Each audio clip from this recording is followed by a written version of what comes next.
Hey folks, how you doing? Uh, I'm gonna come up with a video today that has to do with knowing and thinking. You know, they're referred to as the two truths. You know, so a person may ask the question, well, wait a minute. If I know, why do I have to think? Well, you do. Okay. The thinking aspect has to do with our reasoning, logic, intelligence. You see, so these reasoning and logic, okay, need a foundation of truth. We call it knowledge. They need a foundation of knowledge. Okay, now that makes sense to us when we say that yes, because a person can use reasoning based on a lie. Oh, that's not going to turn out right in the end.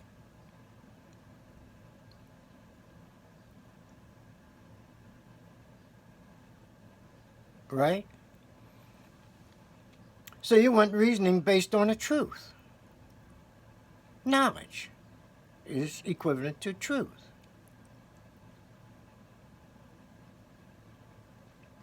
So now you see where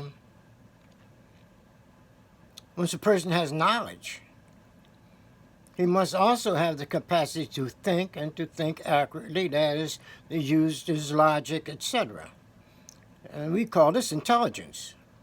So intelligence is how to use knowledge that you have. Okay? So now we have a little understanding of that. So we'll go back now to the first humans. What did they do? Well, they did something because they survived.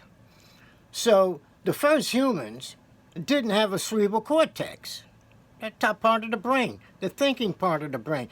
How do I know? Well, the mythology tells me this. The mythology takes us back to the beginning of the human species. And, well, how did this information get to us today from millions of years ago? Well, it was handed down from person to person, from group to group. That's how it got to. That's how it got to the folks who wrote the mythologies. You see, this all happened in Africa, even before the spread, or what they call the diaspora, of the human species. It happened a long time ago. Okay, so now we have the first folks who didn't have a cerebral cortex. Therefore, they were not thinkers. You know, but they were knowers. They could know. Okay, they had an imagination, they had memory and everything. They just didn't have the cerebral cortex. The cerebral cortex grew in later. And as a matter of fact, a lot of fossil remains we find of humans, early humans, they had small heads. Like Lucy, 3 million years old. She had a small head. She was a small creature, a small woman. She had a small head. But what happened was that when the cerebral cortex began to grow, you know what I mean, the skull expanded with it. The skull accommodated this growth by expanding. And so our heads got bigger. Okay? So, but, Lucy, or we'll say the early humans, okay, which I believe Lucy was one, okay, were knowers. They weren't thinkers. They began to think when the cerebral cortex grew in. That's the thinking part of the brain. Okay?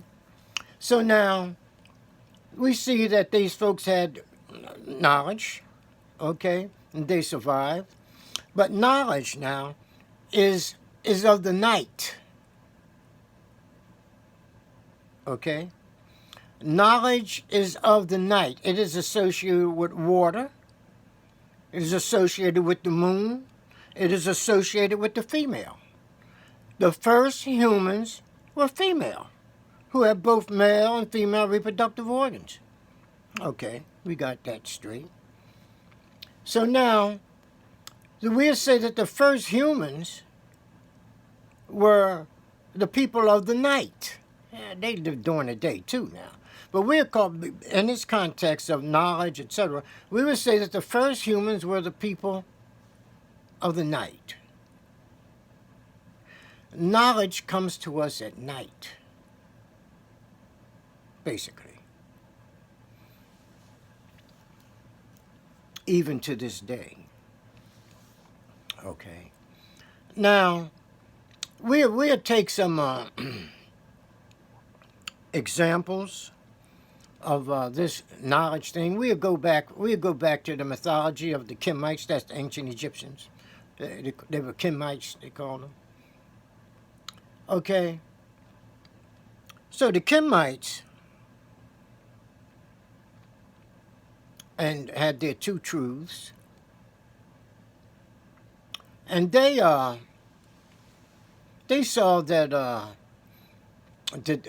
knowledge was associated with night, and that intelligence, reasoning, etc., was associated with the day. Okay, they had a god named Tim. Okay, and Tim was the closer. He was the closer of the day, and he wore a lotus on his head, the lotus plant. He had the lotus on his head in a closed position. In other words, the lotus closes at night. It opens in the morning at sunrise and closes at night. It's sundown, the sunset. Okay? So now, the god Tim was the closer of the day. Then we go into evening. Now, their evening was the first day, or the first part of the 24-hour period. In other words, their day began at night in the evening. At our 6 p.m. It would have been there 1 a.m., the beginning of the 24-hour period. Okay? And so then the sun rises the next morning. That's the second part of the day, morning, for them. Because remember, Tim closed the day in the evening when the sun went down. Okay? So now we see that we in the mythologies, we have what we call netters. Netters was interpreted as meaning God or gods. They say, well, these people had a lot of gods. Okay, here's an example of how come that came up with a lot of gods. Okay, so we have in the Kemite spiritual system, we have the god Heru. Okay, now the original Heru, he has other characters too, like Tum or Atun. Well, Heru was a child of the mother. Remember? The mother is associated with the night. The mother is associated with water. The mother is associated with knowledge. So Heru was a child of the mother. So when Heru, in the mythology, as Heru comes forth in the mythology, it is said that Heru is dumb, ignorant, etc., etc., etc. He's a child of the mother. They say these things about Heru because, well, he had knowledge, but he didn't have the intelligence. He didn't have the thinking ability. Because Heru represents the first humans. So he's a child of the ancient mother, you see.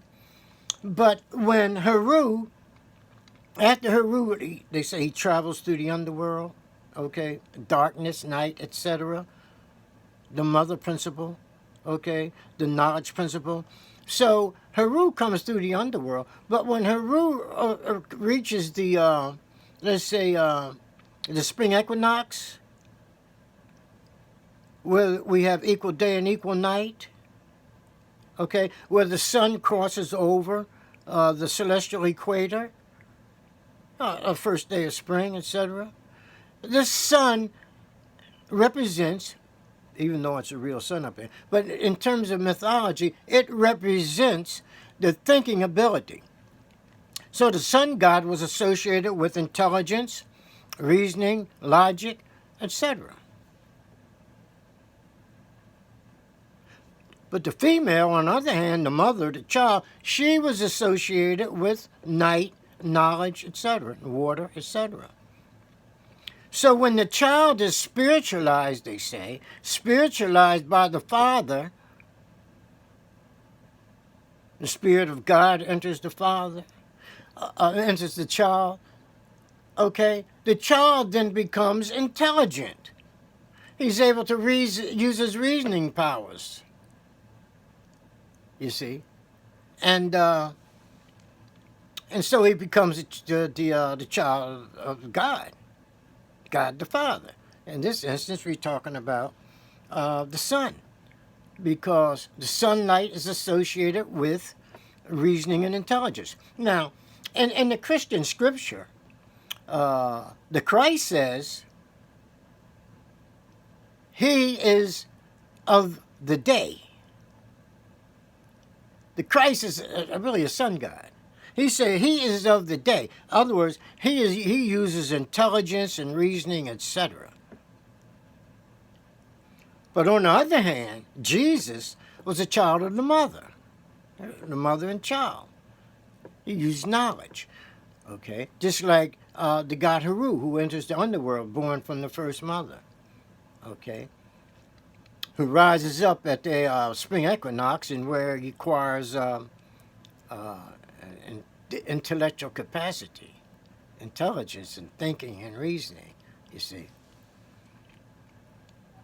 Well, okay, I want to get to one thing before I stop this video, because it has a lot more to say about this video. But first, before I go into another video to explain what else I have to say about this, let me mention that in the Western world, some hundreds of years ago, the Western folks came up with the idea of the age of reasoning.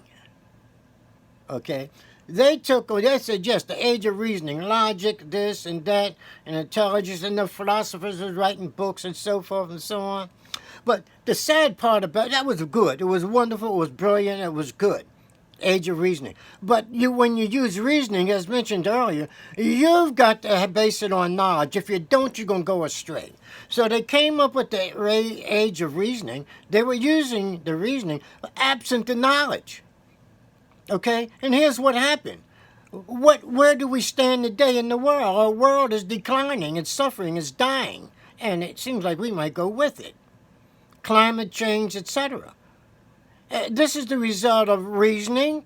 The guys were intelligent.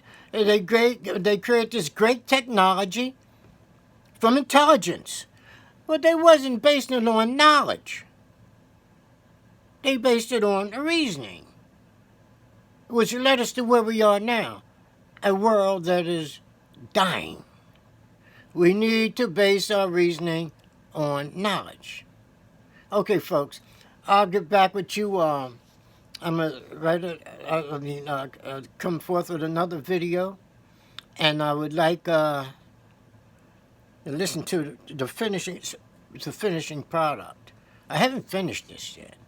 You know, even though I did jump the gun when I went to the age of reasoning, you know what I mean? But there's a lot more. I'm going to associate what comes next with the biblical writings and other ancient scriptural writings. You see just what the Bible was saying, what your religious scriptures are saying. Okay, folks, have a good one, and I'll be right back with you. Okay, bye.